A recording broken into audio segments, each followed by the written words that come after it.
ইরানের সাথে যুদ্ধ শুরু করার পর ইরানের আকাশ যেন মার্কিন ড্রোনের বধ্যভূমিতে রূপান্তরিত হয়েছে। যে পরিমাণ মার্কিন ড্রোন ইরানের আকাশে ভূপাতিত হয়েছে, অতি সম্প্রতি যতগুলো যুদ্ধ করেছে মার্কিন যুক্তরাষ্ট্র তার ধারের কাছেও হয়নি। ইরান মূলত মার্কিন যুক্তরাষ্ট্রের স্টিল ড্রোন থেকে শুরু করে তাদের অন্য যে সকল সুপারভাইজ এবং আক্রমণাত্মক ড্রোনগুলো রয়েছে সবগুলোকেই শুটডাউন করেছে একেবারে নর্মালি। আমি পূর্বের কয়েকটা ভিডিওতে আপনাদের বলেছিলাম ইরান খুব ভালোভাবে এই মার্কিন ড্রোনগুলোকে এখন একেবারে সুনির্দিষ্ট লক্ষ্যবস্তুতে রূপান্তরিত করতে পারে, কিন্তু ইরানের আকাশ প্রতিরক্ষা ব্যবস্থার একটি দুর্বলতা রয়েছে। সেই দুর্বলতাটা যদি ইরান কাটিয়ে উঠতে পারে তাহলে মার্কিন যুক্তরাষ্ট্রের যে কোনো আকাশযান ইরানের আকাশ সীমায় বড় ধরনের হুমকিতে পড়বে। আর তা হচ্ছে তাদের আকাশ প্রতিরক্ষা ব্যবস্থায় মধ্যম এবং দূরপাল্লার ক্ষেপণাস্ত্রের শক্তিমত্তা বৃদ্ধি করতে হবে। এটি এখনও পর্যন্ত পরিপূর্ণভাবে নির্মাণ করতে সক্ষম নয় ইরান মধ্যম পাল্লার ক্ষেপণাস্ত্র প্রতিরক্ষা ব্যবস্থা খুব ভালোভাবে ইনস্টল করতে সক্ষম হলেও বা উৎপাদন করতে সক্ষম হলেও আসলে মার্কিন যুক্তরাষ্ট্রের যে সকল মূল যুদ্ধবিমান মূলত ইরানের ঘাঁটি লক্ষ্য করে প্রতিনিয়ত হামলা পরিচালনা করে, সেই F-16 fighting Falcon, F-15 strike eagle এবং তাদের স্টিল যুদ্ধবিমান F-35 লাইটিং II, এই সকল যুদ্ধবিমান বিশেষ করে এই তিনটি যুদ্ধবিমানকে টার্গেটে রূপান্তরিত করা ইরানের জন্য গুরুত্বপূর্ণ। কারণ এই তিনটি যুদ্ধবিমানই মূলত ইরান যুদ্ধে বা পৃথিবীর অন্য কোথাও যুদ্ধ হলে সবচেয়ে বড় ভূমিকা পালন করে মার্কিন যুক্তরাষ্ট্রের বোম্বিং এবং ফাইটার জেট বা শুটডাউন করার ক্ষেত্রে। সুতরাং যদি মার্কিন যুক্তরাষ্ট্রের এই সকল যুদ্ধবিমানগুলোকে চীন এবং রাশিয়ার সহযোগিতায় নতুন ধরনের আকাশ প্রতিরক্ষা ব্যবস্থা প্রতিস্থাপনের মাধ্যমে ইরানের আকাশ সীমায় যথেষ্টভাবে আঘাত করতে পারে, তাহলেই মূলত ইরান এখানে পরিপূর্ণ নির্ভরতা অর্জন করবে আকাশ প্রতিরক্ষা ব্যবস্থার ক্ষেত্রে। সেক্ষেত্রে তারা S-300 আকাশ প্রতিরক্ষা ব্যবস্থাকে নিজেদের রিভার্স ইঞ্জিনিয়ারিং অথবা ইরানের অভ্যন্তরে রাশিয়ার সহযোগিতায় উৎপাদন করতে পারে। ইরানের মাটিতে যদি কমপক্ষে তারা S-300 সমমানের আকাশ প্রতিরক্ষা ব্যবস্থা উৎপাদন করতে সক্ষম হয়, তাহলে ভবিষ্যতে তারা এই সকল যুদ্ধবিমানগুলোকেও খুব ভালোভাবে বাধা দিতে পারবে। কারণ রাশিয়া আপাতত S-400 আকাশ প্রতিরক্ষা ব্যবস্থা ইরানের কাছে বিক্রি করলেও তারা ইরানের সাথে বর্তমানে যৌথ প্রোডাকশন ইরানের অভ্যন্তরে এখনও পর্যন্ত যাবে না, কারণ এটি তাদের স্টেট অফ দি আর্থ পৃথিবীর শ্রেষ্ঠ আকাশ প্রতিরক্ষা ব্যবস্থা হিসেবে এর গোপনীয়তা, এর কোডিং সিস্টেম এবং এর মালিকানা ধরে রাখা বা পেটেন্ট সিস্টেম ধরে রাখা, তার ব্যবসায়িক অংশীদারিত্ব থেকে শুরু করে তার সামরিক আধিপত্য বিস্তারের অবস্থান এবং সামরিক ক্ষেত্রবিশেষ প্রভাব ধরে রাখার জন্য S-400 এখনও পর্যন্ত তার মিত্রদের কাছে অ্যাভেলেবেল করবে না রাশিয়া, কারণ এটি তার জাতীয় নিরাপত্তার একটি কৌশলগত অংশ। এটি বিক্রি করার মাধ্যমে সোর্স কোডও তাদের হাতে রেখে দেয়, অথবা সোর্স কোড অন্য দেশের সাথে শেয়ার করলেও মূলত এমনভাবে শেয়ার করে না যেটি ওই দেশটি নিজস্ব স্বাধীনতায় উৎপাদন করতে সক্ষম। সুতরাং S-400 নিজস্বতা এবং রাশিয়ার কৌশলগত অবস্থান ধরে রাখার স্বার্থে সম্ভবত তারা ইরানের সাথে পার্টনারশিপে S-400 নির্মাণ না করলেও এটি বিক্রি করতে পারে। সুতরাং যদি রাশিয়া ইরানের কাছে এটি বিক্রি করে তাহলে এটি যত দূর সম্ভব তারা ক্রয় করতে পারে কয়েক ইউনিট বা ব্যাটারি। অন্যদিকে S-300 একটি কম উন্নত, বিশেষ করে S-400 চেয়ে কম উন্নত আকাশ প্রতিরক্ষা ব্যবস্থা, তবে এটা ইরানের জন্য দারুণ কার্যকর হতে পারে। একেবারে আপডেট ভার্সনের S-300 যদি যে কোনোভাবে রাশিয়ার সাথে কৌশলগত সহযোগিতার বা মিলিটারি সহযোগিতার অংশীদারিত্বের হিসেবে ইরানের মাটিতে প্রতিনিয়ত তারা এটি হাই সফিস্টিকেটেড ক্ষেপণাস্ত্র প্রতিরক্ষা ব্যবস্থা হিসেবে উৎপাদন করতে পারে, তাহলে ভবিষ্যতে এটি গুরুত্বপূর্ণ একটি আকাশ প্রতিরক্ষার মেরুদণ্ড হয়ে যেতে পারে ইরানের।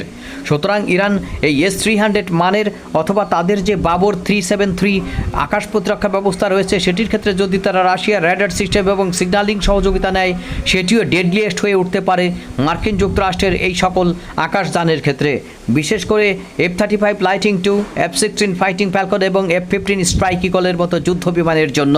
সুতরাং এই ধরনের মানের আকাশ প্রতিরক্ষা ব্যবস্থা এখনও পর্যন্ত ইরান নিজে উৎপাদন করতে পরিপূর্ণভাবে সক্ষম নয়। দীর্ঘমেয়াদী একটি যৌথ উৎপাদন করার মাধ্যমে ইরান ভবিষ্যতে এগুলোর ক্ষেত্রে আত্মনির্ভরশীলতা অর্জন করতে পারে। বন্ধুরা, যেটি বলছিলাম, তবে মধ্যপ্রাচ্যে বর্তমানে আকাশ প্রতিরক্ষা ব্যবস্থার নিজস্ব উৎপাদনের ক্ষেত্র হিসেবে ইরান অনেকের চেয়ে এগিয়ে রয়েছে, আর সেক্ষেত্রে তারা খুব মাঝামাঝি অবস্থানে অবস্থান করছে। বন্ধুরা, এক্ষেত্রে ইরান মার্কিন যুক্তরাষ্ট্রের সেই আত্মঘাতী ড্রোন থেকে শুরু করে বিশেষ করে অ্যাটাক ড্রোন এবং সার্ভিলেন্স ড্রোনগুলোর জন্য এক প্রকার মূর্তিমান আতঙ্ক হয়ে ধরা দিয়েছে। এখনও পর্যন্ত তারা প্রচুর পরিমাণে MQ-9 রিপার শুটডাউন করতে সক্ষম হয়েছে। একটা MQ-9 রিপারের দাম 500 থেকে প্রায় 400 থেকে 500 কোটি টাকা। সুতরাং সেক্ষেত্রে তারা এই পর্যন্ত প্রায় $1 বিলিয়ন উপরে, প্রায় $1.5 বিলিয়ন মতো বা সমমূল্যের MQ-9 রিপার ড্রোনকে শুটডাউন করেছে হরমুজ প্রণালী এবং তার সীমান্তের আশেপাশে। এর বাইরে আরও বিভিন্ন ধরনের স্টিল ড্রোন থেকে শুরু করে অন্যান্য সার্ভিল্যান্স এবং অ্যাটাক ড্রোন রয়েছে, যেগুলোকে ইরান খুব ভালোভাবে শুট ডাউন করতে সক্ষম হয়েছে। আর এগুলোর ক্ষেত্রে ইরানের নিজস্ব তৈরি ক্ষেপণাস্ত্র প্রতিরক্ষা ব্যবস্থা এবং কাঁধে বহনযোগ্য ক্ষেপণাস্ত্র প্রতিরক্ষা ব্যবস্থা, বিশেষ করে তাপ শনাক্তকারী বৈশিষ্ট্য ধরে যেগুলো ট্র্যাক করে থাকে বা ইনফ্রারেড ট্র্যাকিং শনাক্তকারী বৈশিষ্ট্য ভিত্তিক আকাশ প্রতিরক্ষা ব্যবস্থাগুলো খুব ভালোভাবে কাজ করেছে মার্কিন যুক্তরাষ্ট্রের এই সকল ড্রোনগুলোকে শুট ডাউন করার ক্ষেত্রে। আর তারই অংশ হিসেবে ইরানের অনেক গুরুত্বপূর্ণ সাফল্য রয়েছে মার্কিন এই ড্রোনগুলোকে শুট ডাউন করার ক্ষেত্রে। ইরান এমন একটি ভিডিও ফুটেজ প্রকাশ করেছে যাতে দেখা যাচ্ছে যে গত 31শে মে পারস্য উপসাগরের আকাশে একটি ইরানি সারফেস টু এয়ার মিসাইল, অর্থাৎ ভূমি থেকে আকাশে নিক্ষেপণযোগ্য একটি ক্ষেপণাস্ত্র যুক্তরাষ্ট্রের একটি MQ-9 ড্রোনকে ধ্বংস করছে। বন্ধুরা, এই শুটডাউনের ক্ষেত্রে মূলত কয়েকটি বিষয় সামনে আসে। পূর্বে থেকেই মার্কিন যুক্তরাষ্ট্রের এই সকল ড্রোনগুলোকে ইরানি ক্ষেপণাস্ত্রগুলো খুব ভালোভাবেই ট্র্যাক করতে পারে, অর্থাৎ ইরানের রাডারগুলো খুব ভালোভাবে ট্র্যাক করতে পারে এবং ট্র্যাক করে সেগুলোকে ইন্টারসেপ্টর ছুড়ে ধ্বংস করতে পারে। বন্ধুরা, তাদের যে বিখ্যাত MQ-9 রিপার ড্রোনগুলো রয়েছে, এগুলো প্রচুর পরিমাণে শুটডাউন করেছে ইরান। এর বাইরে ইরান নিজেদের তৈরি খোরদাদ ক্ষেপণাস্ত্র প্রতিরক্ষা ব্যবস্থার মাধ্যমে মার্কিন যুক্তরাষ্ট্রের স্টিল ড্রোনকেও ভূপাতিত করার রেকর্ড তৈরি করেছিল। সর্বশেষ তারা আরও কয়েকটি ড্রোনকে খুব ভালোভাবে ভূপাতিত করতে সক্ষম হয়। তার মধ্যে একটা ছিল MQ-1 ড্রোন। বন্ধুরা, ইরানের তথ্য থেকে জানা যায় যে যুক্তরাষ্ট্রের একটি MQ-1 ড্রোনকে তারা খুব ভালোভাবে নিশানা করতে সক্ষম হয়েছে।